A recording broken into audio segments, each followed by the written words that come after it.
Hey everybody, this is Richard from Kingdom Builders Hobbies, and I just want to take this chance to talk about the Americans.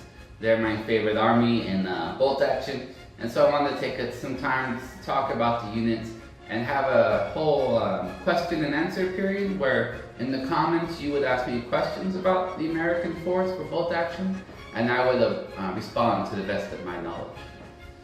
So the strength of the American Army is definitely their mobility and their firepower. They're really a momentum army where you put pressure on your opponent from multiple sources and have them make some hard choices. With their tanks specialize in, well, at least the way I run them. I love the M475, and it's really good at dealing with infantry and basically avoiding the enemy's tank while focusing on his infantry. And in a lot of scenarios, infantry are the only things that can hold objectives. So if you can isolate your opponent's infantry and keep your M4 alive long enough, or as long as possible, without going toe-to-toe with any heavily armored vehicles, that's the best way to play them. As many German players find out, they think that we're going to go toe-to-toe with their armor, and that's never going to happen. Whenever it does, that means we're losing. Their infantry is really good with the mobile firepower and just putting the pressure and really focusing again on your opponent's infantry. That is the bread and butter of bolt action.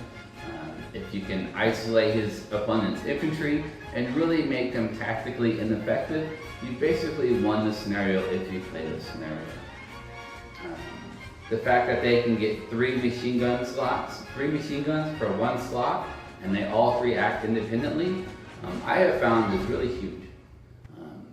Those dice add up, especially with the new rule in 2nd edition where they each get another dice to shoot with.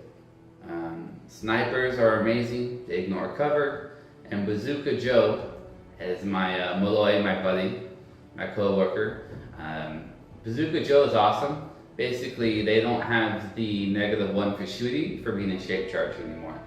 So a lot of times people might forget about the bazooka, and then it gets them.